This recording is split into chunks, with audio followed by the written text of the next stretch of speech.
sacraments, especially the sacrament of anointing of the sick and confession. At the same time, magbigay ng inspirasyon permi sa mga may sakit, lalo na pag-asa.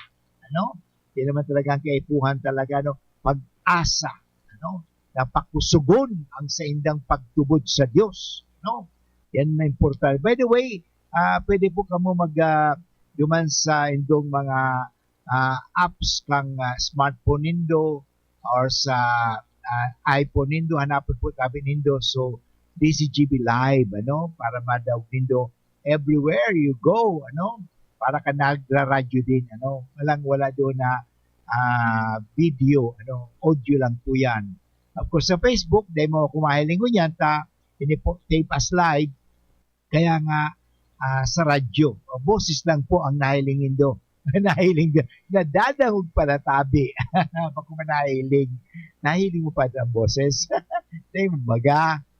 Nadadahog ang boses, nahihiling ang lalawgon. Yan.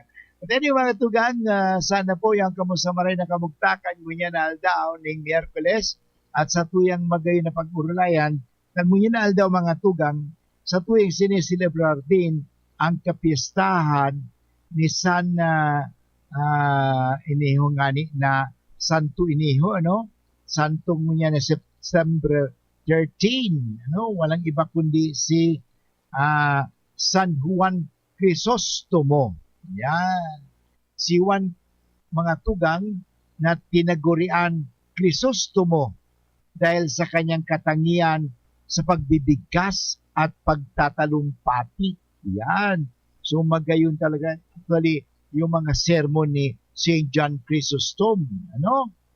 Siya po ay ipinanganak sa Antioch. Ano? Kung naroromduman po nindo ang lugar na Antioch, duman po inapod ang mga unang mga tagasunod ni Kristong mga Kristiyano. Kasi dati ang apod sa inda bako mga Kristiyano, mga sumusunod sa dalan. Okay? So anyway, yun po ay Syria noong 344 sa isang butihing angkan. Yan, may talagang pinagikanan siyang marhay.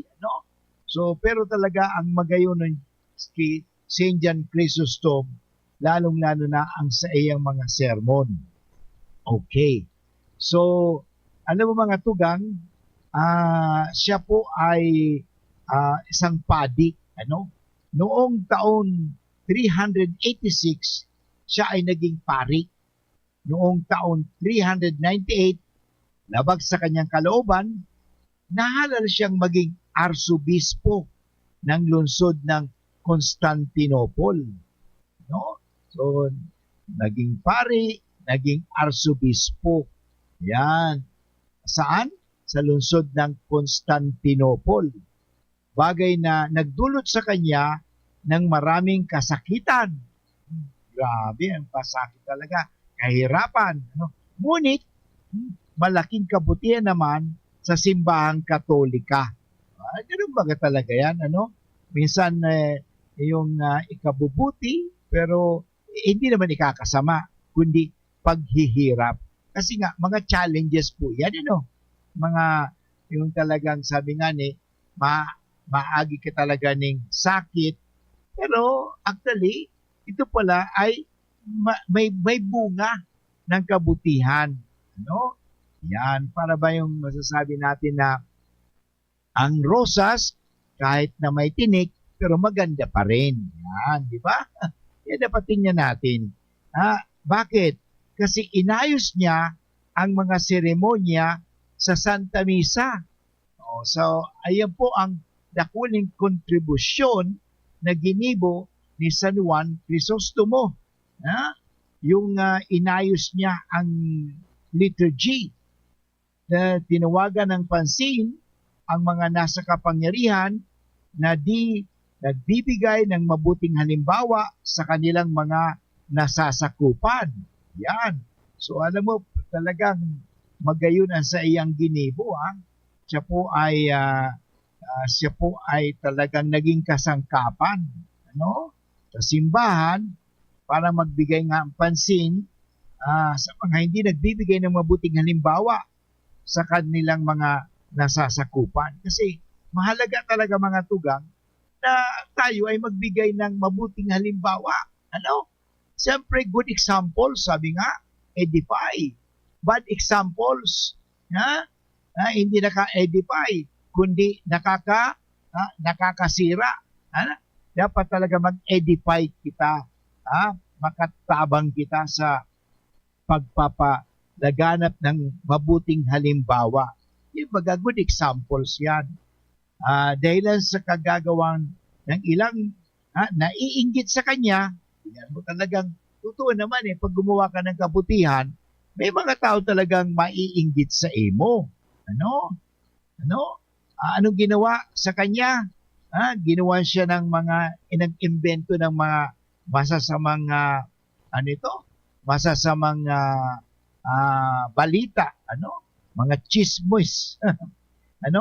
At yun nga, dahil sa kagagawa ng ilang naiinggit sa kanya, si Juan Crisostomo mga tugang ay napaalis sa Constantinople at napatapon sa isang malayong lugar. Grabe talaga ang mga tao, dahil na makontento, naninira talaga. Pero alam mo, pag ang tao naman mabuti, kahit na siraan siya, gagawa pa rin siya ng kabutihan. Hindi tulad ng ibang tao na pag ginawa ng kasamaan, gaganti yan. Pero si Juan Crisostomo, kahit na po siya ay ginawa ng mga kasamaan dahil may nainggit sa kanya at naitapon siya sa napakalayong lugar, hindi naman siya gumanti ng masama ng loob. Anyway, talaga ang mga taong makadiyos, gagawa pa rin pala talaga natin ng kabutihan. Gayunman, sinika pa rin niyang mangaral sa mga tao, yan ang magayon talaga, upang akitin ang mga tao sa landas ng kabanalan at kaligtasan. So yun po mga importante mga tugang na kahit minsan kita, minsan hindi pinapayagan na magsalita tungkol sa Diyos, pero ipatuloy pa rin natin yan. Ipatuloy natin na gumawa tayo palagi ng kabutihan. Huwag tayong walang pag-asa. Importante mga tugang na tayo lagi ay gumawa ng kabutihan, o mabuting halimbawa. So ang ginawa niya, kahit na po siya ay tinapos na ng malayong lugar, patuloy ang kanyang pangangaral, upang akitin niya ang mga tao. Kaya mula sa Kukusos, Armenia, dinala siya sa pinakamalayong bayan ng Pitios. Sa daan, lubhang malaki ang pinanghinan niya sa ninang gutom at pagod, kaya naghanda na siyang sa kamatayan. Okay, yun. Anyway, dumating na po talaga ang oras. Paghatid sa kanya ng komunyon, si Juan Crisostomo ay namatay noong 407. Alam mo, gusto kong bago tayo mag-break, gusto kong ibigay sa inyo yung aral na o pakirumdom ni paalala sa atin ni San Juan Crisostomo.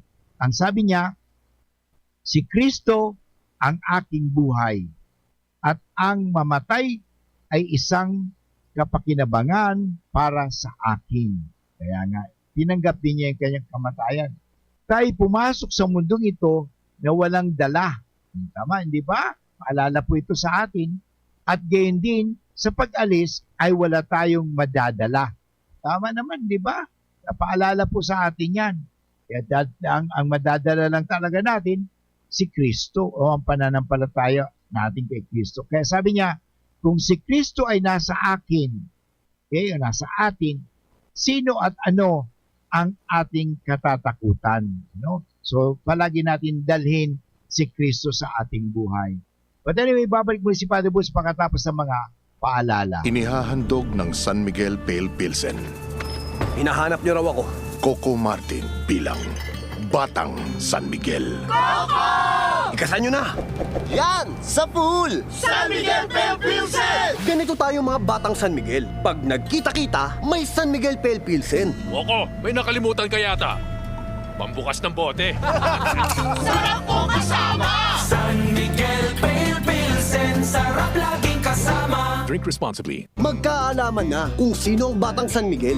Bili na ng San Miguel Pale Pilsen sa suking tindahan. Drink responsibly. Para sa liver lovers, Liveraid Mangiraray, Liveraid Silimarin Capsule, Liveraid sa bayaning proper diet as in exercise, uro aldaw, Liveraid Silimarin Capsule, maging liver lover, Liveraid na. Mahalagang paalala, ang Liveraid ay hindi gamot at hindi dapat gamitin panggamot sa anumang uri ng sakit. Para sa liver lovers, Liveraid Mangiraray, Liveraid Silimarin Capsule, Liveraid sa bayaning proper diet as in exercise, uro aldaw, Liveraid Silimarin Capsule, maging liver lover, Liveraid na. Mahalagang paalala, ang Liveraid ay hindi gamot at hindi dapat gamitin panggamot sa anumang uri ng sakit. Joey! Kuya na si Kong Joey, Kong Joey Salceda, ang idolo ka nasa, dainang iba Joey Salceda, padagas ang pagatod ni, serbisyo asin pagpadapa, sagabos na albayano, kay Kong Joey Salceda. Joey, Joey, matinabang sa kapwa. Joey, ang idolo kan masa. Joey, Salceda, dako lang nagibuhan padaguspan pagserbi ni Joey, ang satuyang kongresista. Joey, mabuot matinabang. Joey, idol ko si Kong, malalao man taiyan si Kong. Joey! Mga besh, marami ka na bang ginagamit na sabon o di ka makapili dahil sa dami ng mga sabon na pampakinis o pampaputi para lang gumanda ang kutis mo? Pakinggan natin ang mga nakasubok na sa Akoto Kojic Acid Soap with Collagen. Ako po si Rochelle Robles, taga Concepcion Grande, Naga City. Dati po, iba yung ginagamit ko. Ngayon, gumamit ako na Akoto Acid Soap, Collagen. Mas gumanda yung, yung skin ko. Dati, medyo brown. Ngayon, medyo nag-light-light na. Within 1 week, mas may nag-improve na sa skin ko. Kaya mga besh, subukan nyo! Within 7 days, mapapansin mo na ang epekto ng Akoto Kojic Acid Soap with Collagen. Mabibili na sa mga groceries at supermarket sa inyong lugar. Also available sa Shopee and Lazada. Ito po si Coco Martin at ang bili ni Lola, huwag mayang magtanong at hanapin ang check. Hanapin ang check ng right man. Hanapin ang check ng right man. Pag may check, that's right man. If symptoms persist, consult your doctor. God is good. God is good. God is good. God is good. God is good. God is good. God is good. Okay. Balik po kita ginara sa programang Maray na Hapon with Father Butch Bombase OP, at sana medyo magayong-gay na ang sound kasi bago parang grounded. But anyway, ngunyan na daw nga ni sa tuwing sineselebrar ang kapisan ni San Juan Crisostomo, sarong pare at saka obispo na dakula ang sa iyong kontribusyon sa simbahan Katolika. Anyway mga tugang, gusto ko rin na istaosendo ngunyan ang marhay na bareta ngunyan na aldaw ng Miyerkules, petsa 13 kang bulan ning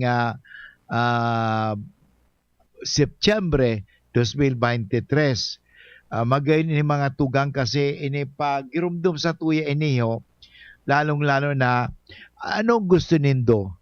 Malas o buenas? Siguro gusto nindo palaging buenas. Ang pag sinabing buenas, karahayan. Pag sinabing malas, maraot iyan. Masama iyan. Okay? So, yan sa tuyang itausin ng mga tugang ang marhay na bareta. Ngunya na aldaw ning Miyerkules. Hali sa Ebanghelyo ni San Lucas, Kabanata 6, talata 20 hanggang 26. Okay? So, ini po ay paggirumdum sa tuwi ni Kristo. Tumingala noon si Jesus sa kanyang mga alagad at sinabi, "Mapapalad kayong mga dukha sapagat sa inyo ang kaharian ng Diyos. Mapapalad kayong mga nagugutom ngayon sapagat bubusugin kayo. Mapapalad kayong mga umiiyak ngayon sapagkat tatawa kayo.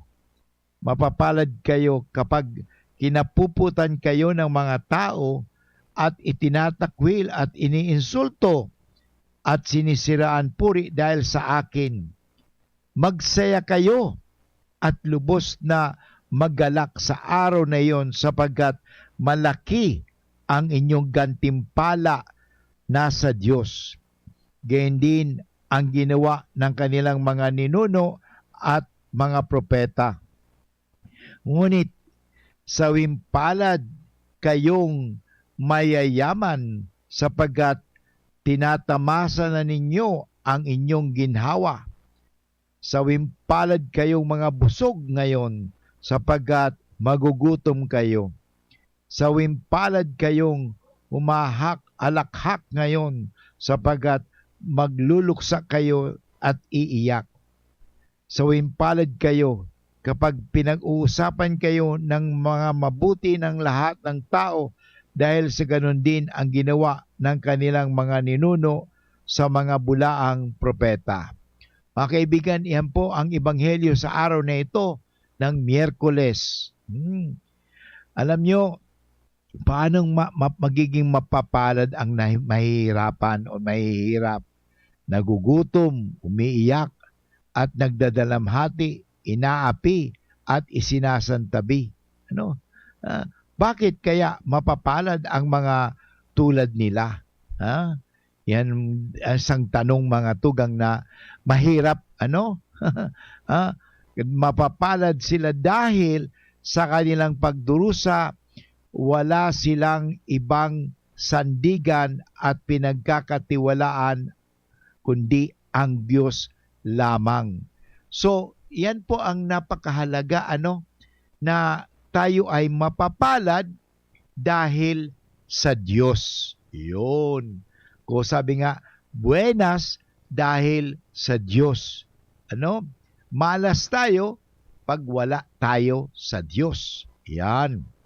Mapapalad sila dahil ang Diyos na mahabagin, mahirakon, ang susukli sa kanilang pagdurusa sa makalangit na yaman at kapurihang hindi nila natatamo dito sa lupa. Bagayon mga tugang ini, na pagirumdum sa tuya, na sabi nga, buenas. Alam mo, pag tayo ay palaging gumagawa ng kabutihan, pagpapalain tayo. Pero pag tayo ay mag-iibon ng karataan, mga masama, mapapahamak tayo. Yan, mapapahamak. Kaya mahalaga, mga tugang, na tayo ay palaging gumawa ng kabutihan. Kasi yan po mga tugang ang sabi nga, dahil sa Diyos ay napakabuti.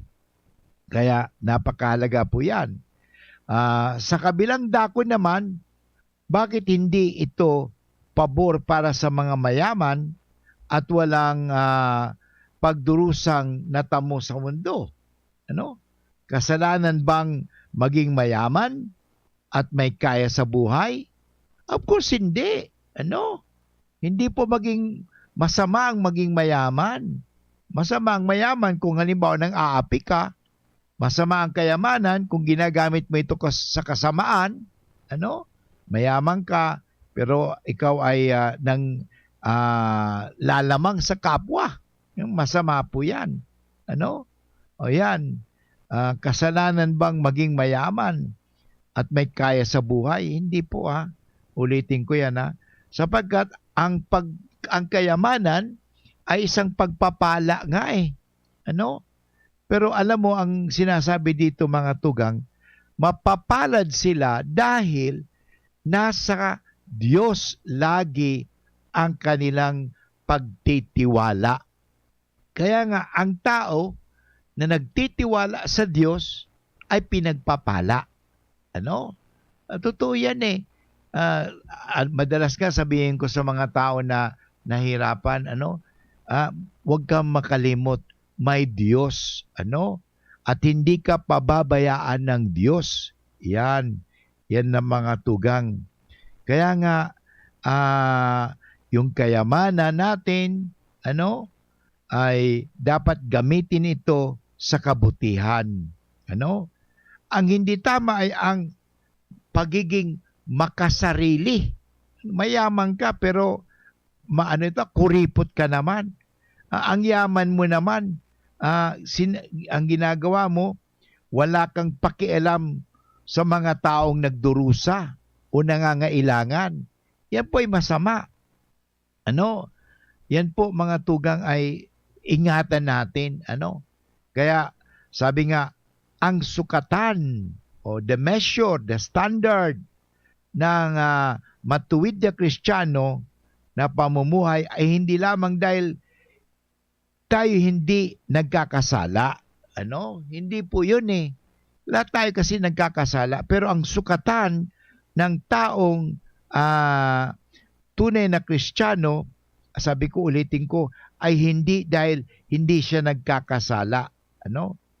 Kalakip din nito ang pagbibigay ng sapat ng pagpapahalaga sa iba.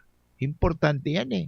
Na binibigyan mo ng importansya ang ibang tao. Kasi sabi ko nga, hindi naman tayo nabubuhay dito sa mundong sa sarili lamang.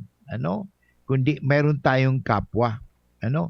Kaya sabi nga, pakitaan natin ng awa, pakitaan natin ng pag-ibig, pakitaan natin ng pagmamalasakit, pag-unawa. Yan ang importante sa buhay. Ipakita natin ang Diyos sa kanila. Dahil tayo nga ay may Diyos eh. Kaya nga, sabi nga, tayo mga Kristiyano ay mga refleksyon ng Diyos. Kaya nga, ano pagsabihin refleksyon? Tayo ay dapat para bang buwan sa araw.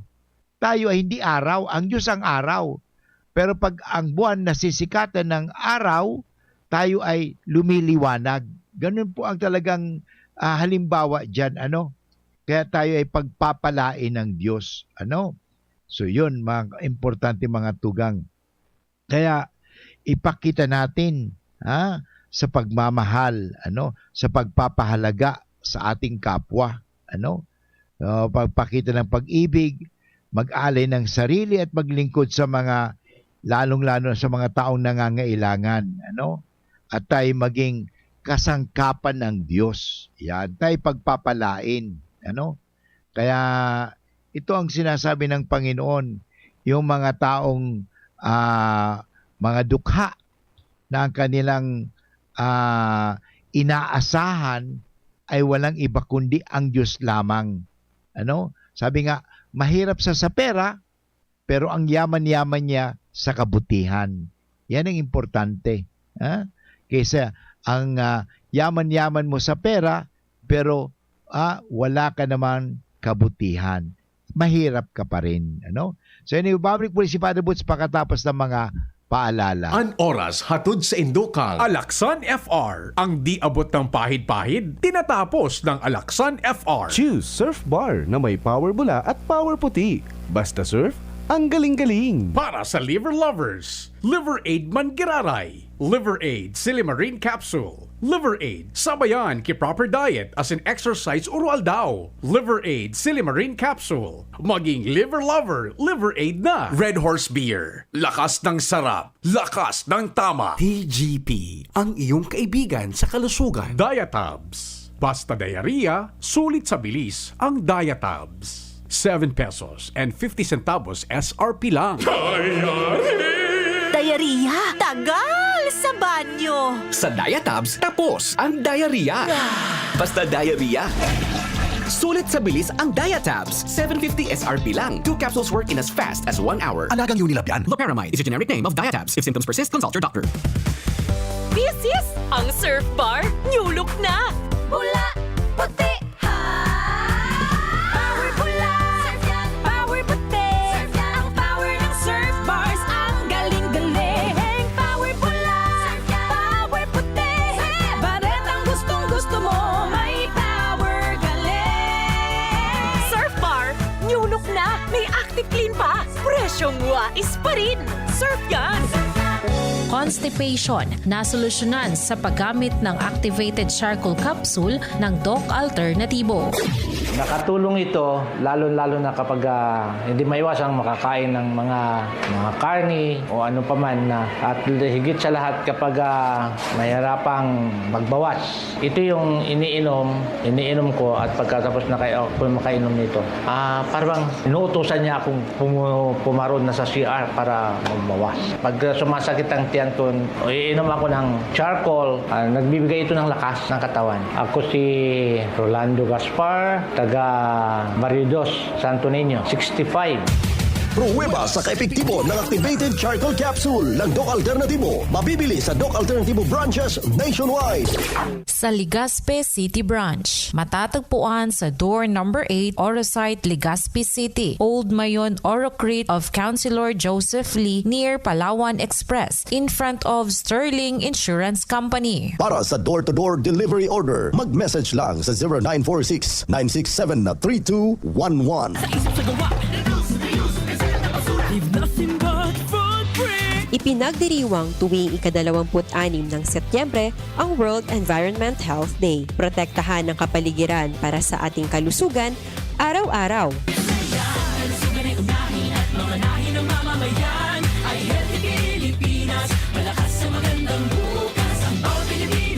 Paalala mula sa inyong Department of Health Bicol, Center for Health Development. Uy, ano raw yun? Kaya raw nilang ayusin yung PhilHealth registration mo? Pero may bayad? Nako, huwag kang maniwala dyan. Fixer yan. Hindi ka sigurado dyan. Huwag magpapaloko sa Fixer. Huwag basta ipagkatiwala ang personal mong impormasyon. Makipag-transact sa pinakamalapit na PhilHealth office para sa registration, updating at pagbabayad ng inyong contributions. Bumisita sa www.philhealth.gov.ph para hindi mabiktima ng scammer.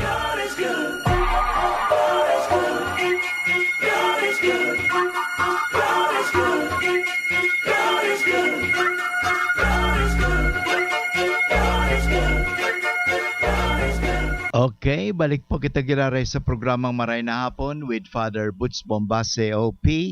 At ini po sarong tape as live. Si Father Butch po ay merong dinadaluhan na meeting, operation planning po ng UST Legazpi Hospital. Dahil ako po ang pastoral director at chaplain, ako po ay magre-report kung ano ang plano namin, lalo na sa pastoral care for the patients, pastoral care for our employees, and by the way, meron kaming medical social services dyan, kaya nakakatabang din po kami dyan sa mga pasyente na medyo kinakapos, So yun po. Anyway, padagos kita sa programang Maray na Hapon, sa tuyang nga niya na tinatalakay na ngayon, yung Ebanghelyo sa aldaw na iniho na ano bang application niya sa tuya mga tugang.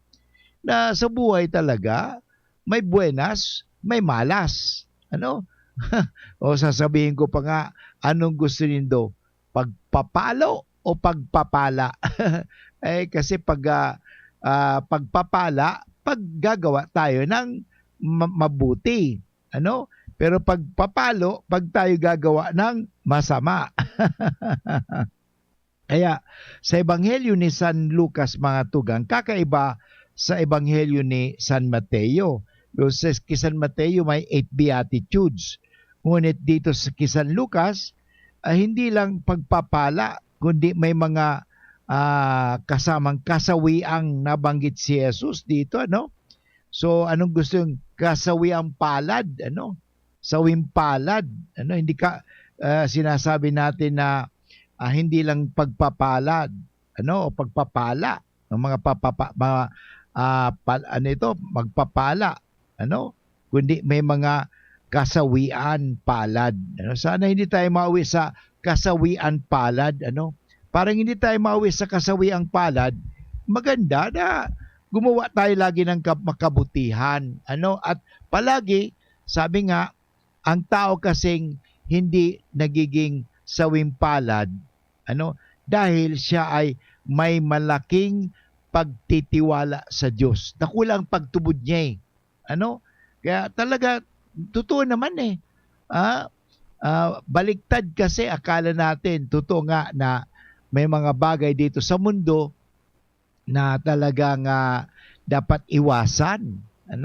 May mga bagay naman dapat naggawin. Yun? Sabi ko nga, anumang mabuti, gawin, ulit-ulitin.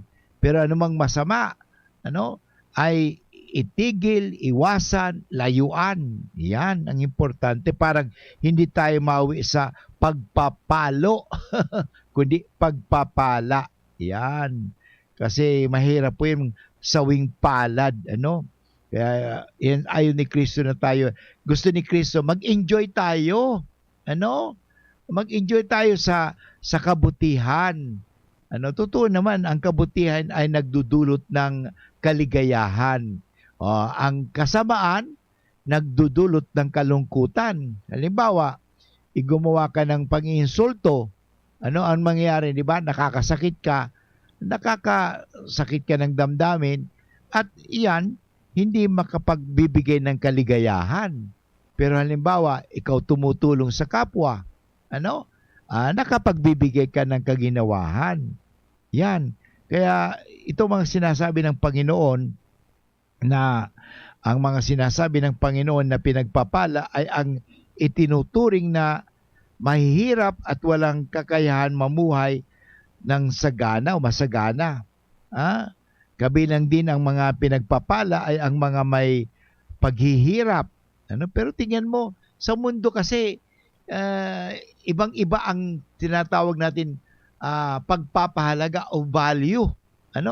Values ng Panginoon. Pero totoo, actually practical ito eh. Ang buhay naman talaga mahirap eh. Lahat naman tayo dumadaan sa paghihirap. Pero may kaginawahan yan. Sabi dito na at ang lahat ng mga ito ay may gagantimpalaan pagkatapos lahat ng mga pagsubok. Yan.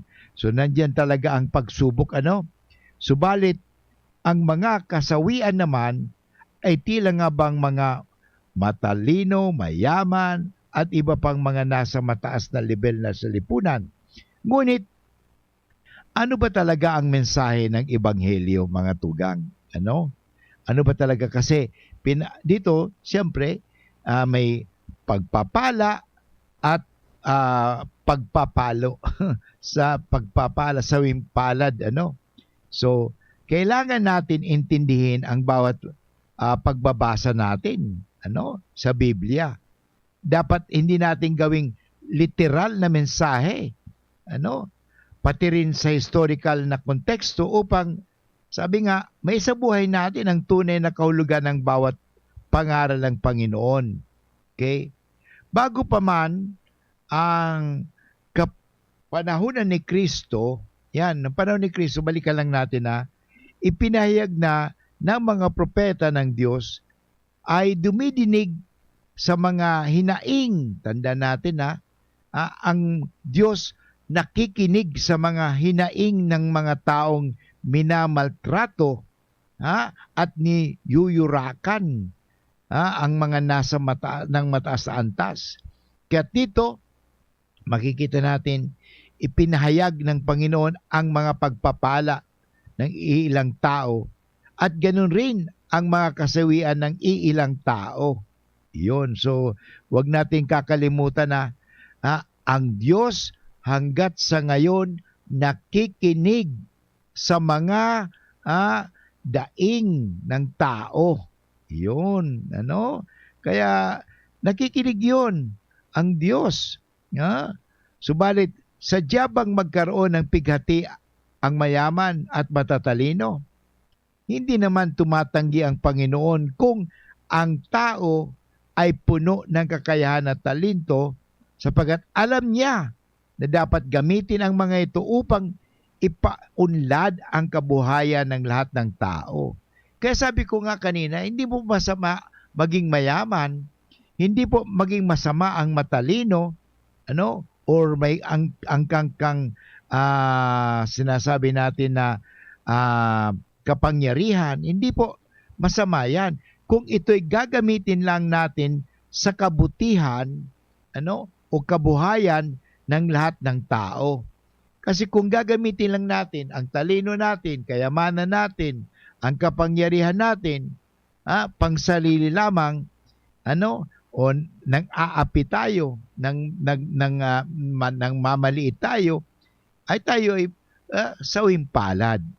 Sabi ko nga, pagpapaluin tayo niyan. Kaya nga kung gagamitin natin mabuti, for example, ang pera, alam mo, wala pong masama sa pera.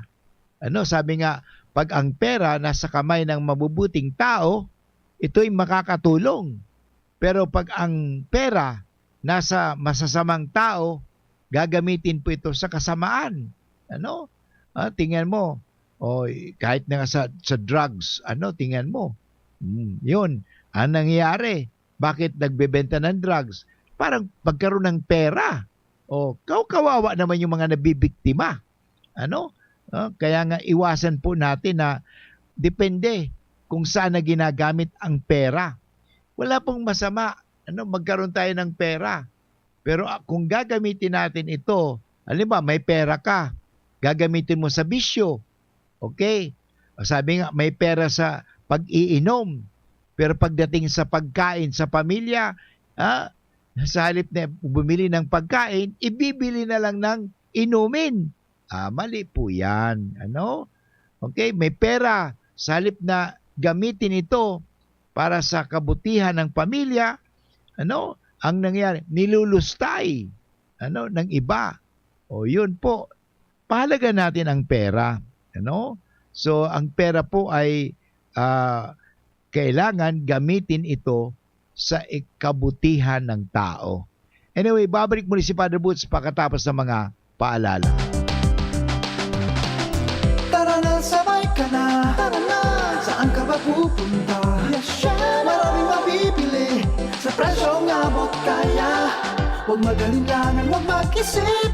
Shopping need not be expensive. Yashano Mall. Yashano Mall. Yashano. Hello, Manay Jody.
Okay, dumako na po tayo sa ating last part o bahagi, huling bahagi ng ating programang Maray na Hapon with Father Boots Bombase OP. At ngayon tinatalakay nga natin, anong gusto mo? Buenas o malas? Pagpapalo o pagpapala? So, depende po yan kung gagamitin natin ang ating talino, ang ating kakayahan, ang pera, o ang mga bagay-bagay na nasa atin sa kabutihan, tayo ay pagpapalain. At lalong-lalo na ang pinagpapala talaga yung mga taong naniniwala sa Diyos. At yung mga taong naniniwala lamang sa kanilang kapangyarihan, tanda natin, ang tao may hangganan. Ang tao namamatay, di ba? So bakit natin masyadong bibigyan importansya ang mga lumilipas at nawawala?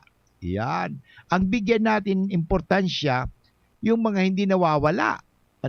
Lalong-lalo na ang mga tinatawag natin spiritual goods, spiritual values, yung pagpapahalaga sa buhay, pagpapahalaga sa pagmamahal, pag-unawa, yan. Kanina sabi ko, kung gagamitin natin mabuti ang pera, lalo sa pagtulong sa kapwa, ikaw ay pagpapalain. Marami na yun eh. Marami mga example na yan, sa paggamit ng pera. Kasi depende po eh. May sa lakas din eh. Pag ginamit natin ang lakas natin sa kabutihan, tayo pagpapalain. Pero gagamitin natin ang kakayahan natin, sa pang-api sa kapwa o sa tinatawag natin na masamang bagay, masamang bisyo. O yan, yun talagang mapapahamak tayo. Kaya sabi, kung gagamitin lang mabuti ang pera, lakas, di ba pang interest, may mabuting epekto. At lalo-lalo sa mga nangangailangan, tayo. Ngunit kaya pinayag ni Kristo ang mga kasawian, tanda natin may kasawian eh. Sapagkat may mga taong sadyang ginagamit ang impluwensya o kapangyarihan upang makapanakit. Yan, pangit po yan makapanakit ka ng kapwa, makapag-insulto ka ng kapwa. At makaaabot, tanda natin, makakaabot ang pansariling kapakanan sa buhay. Kaya napakaganda ang hamon sa atin sa araw na ito ng Panginoon. Importante ang kababaang loob ng puso na nasa kabila ng ating tagumpay. Mula pagkabata hanggang sa kontemporaryong sitwasyon ng buhay natin, dapat matuto tayong magpakumbaba at aminin na ang lahat na makamundong bagay, at tatanda natin, ay lilipas rin. Kaya nga, masasaktan tayo eh. Kasi totoo naman eh, ang mga bagay na yan, kaya sawimpalad, kasi hindi mo natin madadala sa langit yan eh. Tingnan natin yung parabola ng Panginoon, isang mayaman. Sabi niya, ang yaman-yaman ko na. Ngayon magpapatayo uli ako ng malaking bodega. At talagang hindi na nagkasya sa maliit na bodega. Pero sabi niya, sabi ng Panginoon, ngayong gabing ito, ang lahat ng mga pinagpaguran mo ay hindi mapapasayo. Maiiwanan mo lang yan. Kasi ngayong gabing ito, kukunin kita. Wala kang magagawa. Pero sabi nga, habang tayo nabubuhay dito sa mundo, mag-impok na tayo.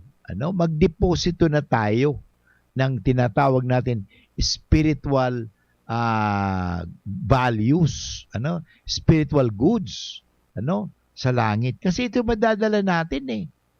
Tingnan natin, may balik po lahat yan eh. Sa buhay may balik lahat yan.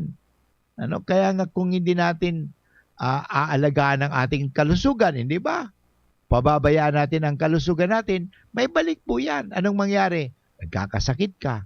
O halimbawa, kung hindi natin aalagaan ang mga ibinigay sa atin na kapital ng Diyos, o sabi natin talino, hindi natin ginagamit mabuti ang talino natin, may balik yan eh. May balik po yan. Kaya sabi nga, mag-ingat tayo. Di ba sa Orasyon Perata, meron tinatawag padusang balik. padusang balik. Yun, delikado po yan eh. Huwag na natin hintayin pa yung balik na masama. Kaya lahat naman yan eh. Sabi nga, what turns around goes around. Kaya importante, habang tayo nabubuhay, mas maganda po, tulad ni San Juan Crisostomo, sa kanina sa pagkwento ko sa inyo, di ba? Kahit na nga siya itinapon sa malayong lugar dahil may mga nainggit sa kanya, patuloy pa rin siyang gumawa ng kabutihan. Ano? Importante yan eh. Huwag tayong tumigil sa kabutihan. Huwag tayong tumigil. Porque ba yung tayo inapina, wala na tayong magagawa. No. Tandaan natin, nasa atin ang Diyos. Yan ang kayamanan ng isang taong Kristiyano eh.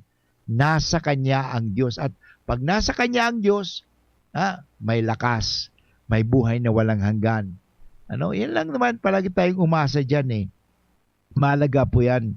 Tandaan natin, kaya ganun pa rin, mas mahalaga talaga ang magpakumbaba. At ito nang aminin natin na ang mga bagay na makamundo ay hindi natin madadala sa langit. Ngunit hindi kailanman lilipas ang pananampalataya natin sa Panginoon na siyang dapat ituon. Sabi nga, doon tayo nakatuon eh. Ang tunay na kagalakan na kalaan sa kanyang kaluwalhatian sa langit. Kaya nga, ang focus talaga ng tao, huwag natin kakalimutan yung purpose natin dito sa mundo eh. Hindi ba to be with God? Yan paalala lang po Pagirumdum lang tabi, kasi may mga taong nakakalingaw na akala nila hindi na sila mamamatay. Akala mo, sayang eh. Sayang ang lahat pinagpagura natin kung hindi natin madadala. Kaya kung magpapagod man lang tayo, siguraduhin natin na yung pinagpagura natin, madadala natin sa kabila. Kahit patay na tayo. Yun? Yung kabutihan. Kasi tandaan mo, ano ang sasabihin ng Diyos sa'yo? Pag tayo namatay doon sa Matthew 25, anong ginawa mo sa iyong kapwa, ginawa mo sa akin? Na ako'y nagugutom, anong ginawa mo? Hindi mo man ako binigyan ng pagkain eh. Lalo mo pa akong ginutom.